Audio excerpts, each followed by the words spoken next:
Olá, meus alunos, minhas alunas, muito bem-vindos aí de volta. A nossa aula de hoje é de ética. O nosso tema é Ética e a Pobreza Mundial, na página número 40, no livro de vocês, estendendo aí uma atividade na página número 41, e página 42 teremos outro tema, outro tópico, que é o desemprego. E temos logo em seguida a atividade na página número 43, e finalizamos aí na página número 44. Portanto, vamos iniciar aí com a fome no mundo. Quando ouvimos os noticiários, a reportagem de todo mundo, ficamos espantados de saber que ainda existem muitas pessoas sem acesso às necessidades básicas como alimentação. Não é o crescimento econômico de um país que acaba com a pobreza, mas sim o desenvolvimento da nação. Desenvolver-se significa reduzir as desigualdades entre ricos e pobres, que constitui a principal razão da fome. Ou seja, no Brasil se existe uma seguinte questão, o planejamento familiar. O que é o planejamento familiar? É uma noção, um ensino de como ter uma administração familiar.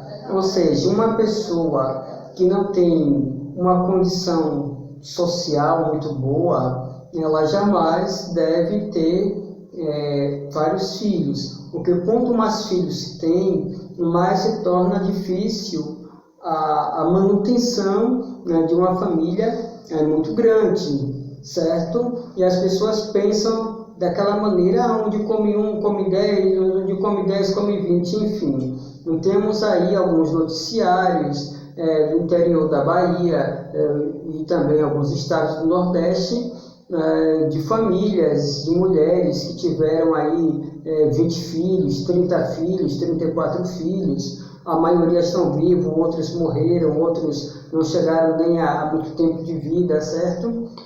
Então, isso chama-se perpetuação e a continuação da miséria, porque se não tem um planejamento familiar, se não tem um ensino, se não tem uma estrutura, se não tem um cuidado, vai aumentando aí o déficit dentro da nossa sociedade.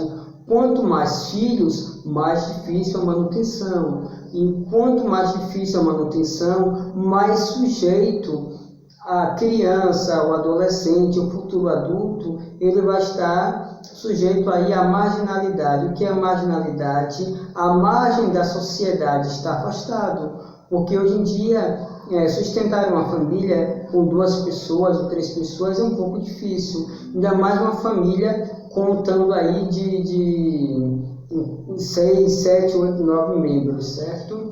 Aí inclui calçados, remédios, roupas, alimento que é constante, certo? Tem um café da manhã, um café da noite, o almoço, os lanches, as horas extras, transporte, remédios, às vezes tem que se pagar uma consulta ou fazer um exame, enfim, tudo isso é uma economia, é um gasto que se tem. E muitas das vezes o salário mínimo não dá para sustentar uma família toda, fora que ainda tem outros custos, os estudos e etc., né, como nós vimos. Então, é claro que o tema está se retratando a fome, então as pessoas dão muita ênfase a isso.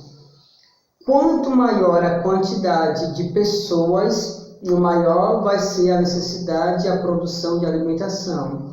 O nosso país hoje ele vive um drama muito grande nas plantações, né? Na agricultura. Hoje, tudo que se é produzido no Brasil, graças a Deus, dá para sustentar a nossa nação e sustentar também outras. Mas o que acontece? A maior parte da produção brasileira é exportada e não importada, ou seja, é vendida para outros lugares e não muito consumida aqui no Brasil. A começar que, infelizmente, a maior parte do povo brasileiro não dá valor ao que é produzido.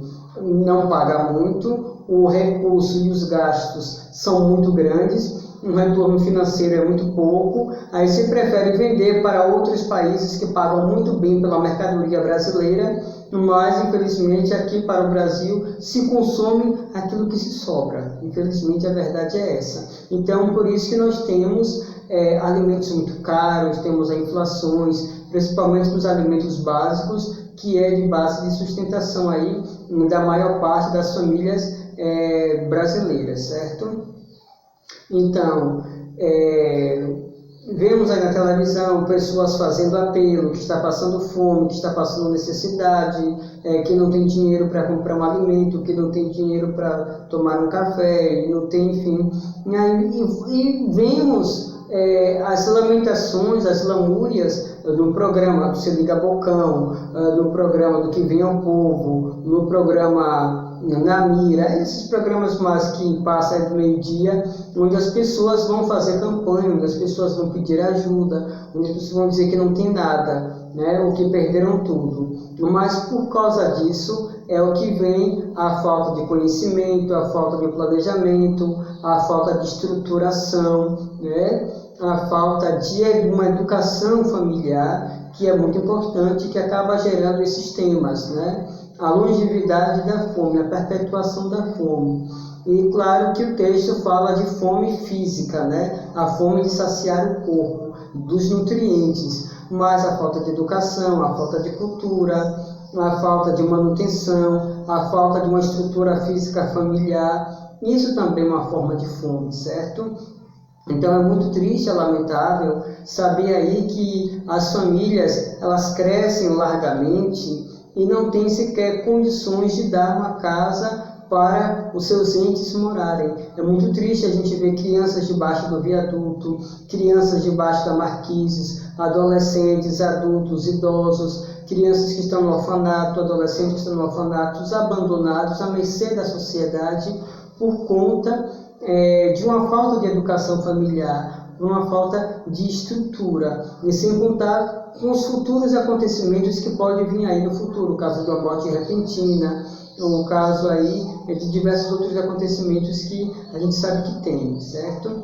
Então, é sobre isso que o livro vem tratando hoje, né, mais específico, se tratando com mais rigor, né, nesse tema que é a fome, certo? Então, ele está aí trazendo e explicando essa questão com mais ênfase, né? A nossa atividade na página 40 a 41, as questões são pessoais, vocês deverão ler o texto, fazer uma análise, vamos discutir o assunto e vamos ter uma consciência sobre esse assunto e responder com grande clareza e conhecimento, certo? E depois temos aí a questão do desemprego. O que é o desemprego, como ele desenvolve, como ele acontece, quais são as causas, quais são as consequências, né?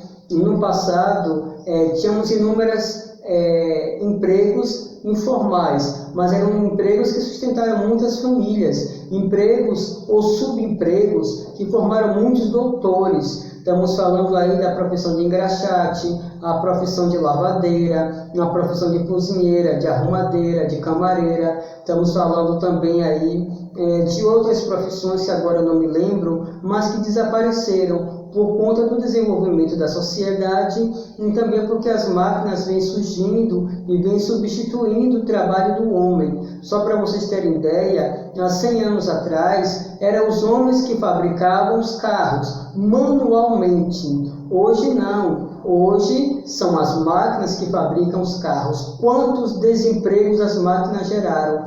Quanto mais é desenvolvida a tecnologia, mais a tendência é oferecer um bom serviço ao humano e, ao mesmo tempo, também reduzir e condenar o homem à margem da sociedade do desemprego, certo?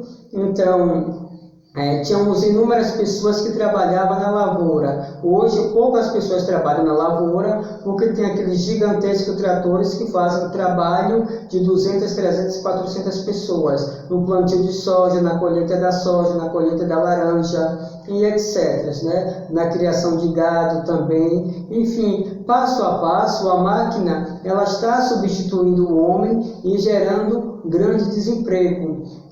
O advento aí da internet desempregou muitas pessoas, tiraram a possibilidade de muitas pessoas estarem aí fazendo diversos tipos de trabalho. Por um lado ajudou, por um outro lado também condenou. Então, o texto está trazendo um pouco sobre isso. Hoje em dia, os setores que mais empregam é o setor de construção civil, porque ainda se precisa muito da mão humana, da força braçal. Temos também aí as empresas têxteis, que algumas se utilizam aí da mão humana, mas não todas, porque os maquinários já estão invadindo. Ou seja, estamos sofrendo o advento das máquinas, um advento tecnológico que cada vez mais está condenando o homem à mercê da sociedade, tirando o seu momento de trabalhar. É preciso ficar atento a isso, né? É preciso estar repensando e nesses conceitos. E o homem que não tem estudo está difícil, né? Quando eu falo o homem e a mulher. Então, a pessoa que não tem estudo já é muito difícil. E a pessoa que tem estudo, que não se aprimora, que não busca desenvolver, não busca melhorar, acaba se tornando atrasado no campo do emprego, do desenvolvimento, vai acabar sendo ultrapassado aí pelas máquinas. Então, o que vai gerar mais aí é o desemprego. E o texto da página 42 está sendo bem explícito sobre isso. Aí temos aí um pouco do trabalho doméstico, um pouco do trabalho urbano, um pouco do trabalho rural, um pouco do trabalho autônomo, o trabalho formal, o trabalho informal, o trabalho voluntariado. E a seguida, na página 43, temos aí a nossa atividade e também na página 44, onde ela termina, está certo? Então, uma boa atividade, um bom desenvolvimento e vamos aí discutindo, dialogando sobre esse assunto, tirando as dúvidas, saciando as curiosidades e desenvolvendo o nosso intelecto, está certo? Então, como sempre, é um prazer estar com vocês, estar orientando e que possamos aí estar sempre galgando o degrau da evolução até a nossa próxima aula.